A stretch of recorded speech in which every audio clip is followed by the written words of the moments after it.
আসসালামু আলাইকুম মালয়েশিয়া প্রবাসী ভাইগণ, আশা করি আপনারা প্রত্যেকে ভালো আছেন। মালয়েশিয়াতে 17,000 কর্মীর ভবিষ্যৎ অনিশ্চিত। মালয়েশিয়ার সিদ্ধান্তে নতুন সংকট, কলিং ভিসা চালুতে। চলুন খবরে বিস্তারিত জেনে নেওয়া যাক। মালয়েশিয়া শ্রমবাজারে কর্মী প্রেরণে আগ্রহী রিক্রুটিং এজেন্সিগুলোকে 10টি শর্ত দিয়েছে বাংলাদেশ সরকার।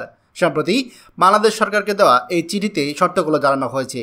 তবে এই 10 শর্তের মধ্যে 3টি শর্ত শিথিল করার জন্য অনুরোধ জানিয়েছে বাংলাদেশ সরকার।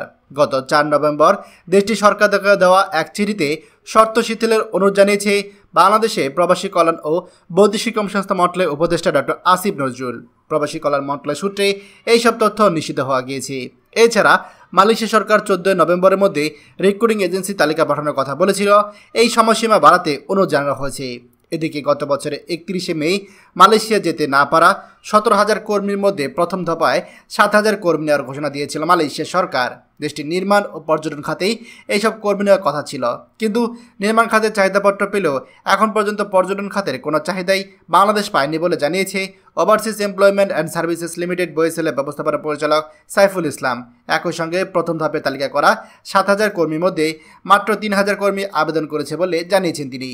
সাইফুল ইসলাম বলেন, মালয়েশিয়া থেকে চাহিদাপত্র পাওয়ার পর পত্রিকায় বিজ্ঞাপন এবং আমাদের জেলা উপজেলা প্রশাসনের মাধ্যমে তালিকা করা ক্ষতিগ্রস্ত কর্মীদের জানানোর চেষ্টা করেছি। এর মধ্য থেকে মালয়েশিয়া যাওয়ার জন্য মাত্র 3,000 কর্মী আবেদন করেছে।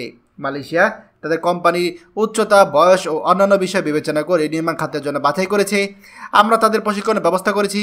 আমরা মালয়েশিয়া সরকার ঘোষিত 31শে ডিসেম্বরের মধ্যে প্রশিক্ষণরতদের পাঠানোর চেষ্টা করব মালয়েশিয়াতে। এরপর বাকিদের জন্য সময়সীমা বাড়ানোর বিষয়েও চিঠি দেওয়া হবে। প্রবাসী কল্যাণ মন্ত্রণালয়ের কর্মকর্তাদের সঙ্গে কথা বলে জানা যায়, মালয়েশিয়া সরকারের শর্ত ছিল কর্মী পাঠানোর রিক্রুটিং এজেন্সি 10,000 বর্গফুট আয়তন অফিস থাকতে হবে, কিন্তু বেশিরভাগ এজেন্সি এত বড় অফিস নেই, তাই এই শর্ত শিথিল করতে অনুরোধ করা হয়েছে। আরেকটি শর্ত ছিল কর্মী পাঠানোর আগ্রহী এজেন্সিগুলোর নিজস্ব ট্রেনিং সেন্টার থাকতে হবে, কিন্তু বেশিরভাগ রিক্রুটিং এজেন্সি প্রশিক্ষণের জন্য বাংলাদেশ জনশক্তি কর্মসংস্থান ও প্রশিক্ষণ ব্যুরো বিএমইটি প্রশিক্ষণ কেন্দ্রগুলোকে ব্যবহার করে থাকে, তাই এই শর্ত শিথিল করতে অনুরোধ করা হয়েছে। এছাড়া এজেন্সিগুলো 5 বছরে 3,000 কর্মী পাঠানোর অভিজ্ঞতা থাকতে হবে বলে শর্ত জুড়ে দিয়েছিল মালয়েশিয়া কর্তৃপক্ষ। এই শর্ত শিথিলের জন্য অনুরোধ জানানো হয়েছে। নাম প্রকাশ না করা সত্ত্বে মন্ত্রণালয়ের এক কর্মকর্তা বলেন, মালয়েশিয়া সরকারের এই 10 শর্ত শুধু বাংলাদেশকে নয়, ভারত, নেপাল, পাকিস্তান ও মিয়ানমারকে দেওয়া হয়েছে। ওই দেশগুলো এই সিদ্ধান্তের বিরোধিতা করেছে।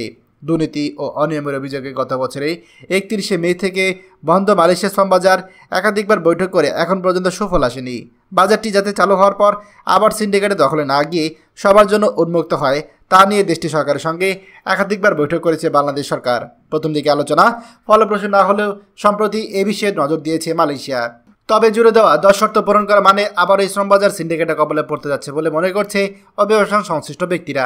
এটি ঠেকানোর জন্যই 3 শর্ত শিথিলের অনুরোধ জানানো হয়েছে বলে জানিয়েছে প্রবাসী কল্যাণ ও বৈদেশিক কর্মসংস্থান মন্ত্রণালয়ের উপদেষ্টার একান্ত সচিব মোহাম্মদ শওকত আলী। উল্লেখ্য, দুর্নীতির অভিযোগে 2018 সালে বাংলাদেশ থেকে শ্রমিক নেওয়া বন্ধ করে দেয় মালয়েশিয়া। নতুন সমঝোতা চুক্তির মাধ্যমে সেই বাজার খুলতে সময় লেগেছিল 3 বছর। 2022 সালে আগস্টে দেশটিতে আবার বাংলাদেশি কর্মী যাওয়া শুরু হয়। সর্বশেষ কর্মী গিয়েছে গত বছরের 31শে মে। সব কাগজপত্র ঠিক থাকলে শেষ মুহূর্তে প্রায় 17,000 কর্মী মালয়েশিয়া যেতে পারেনি। তাদের মধ্য থেকে 7,823 জনকে প্রাথমিকভাবে নির্বাচিত করে মালয়েশিয়া সরকার। এর মধ্যে তাদের সে দেশে পাঠানোর প্রক্রিয়া শুরু করা হয়েছে, তবে নতুন কর্মী নিয়োগ এখনও বন্ধ রয়েছে। প্রিয় মালয়েশিয়া প্রবাসী ভাইগণ, খবরটি আমাদের মালয়েশিয়া প্রবাসী সকল ভাইদের সাথে এখনই শেয়ার করে সবাইকে এই গুরুত্বপূর্ণ খবরটি জানার সুযোগ করে দিন। আর আপনি যদি আমাদের এই চ্যানেল নতুন হয়ে থাকেন, অবশ্যই আমাদের চ্যানেলটিকে সাবস্ক্রাইব করুন মালয়েশিয়ার সকল গুরুত্বপূর্ণ খবর সবার আগে পাওয়ার জন্য। ধন্যবাদ সবাইকে। আমাদের সকল ভিডিও আপডেট সবার আগে পেতে আমাদের চ্যানেলটিকে সাবস্ক্রাইব করুন। সাবস্ক্রাইব করতে সাবস্ক্রাইব বাটনে ক্লিক করুন এবং বেল আইকনে চাপুন, যাতে আমাদের কোনো নতুন ভিডিও আপনি মিস না করুন।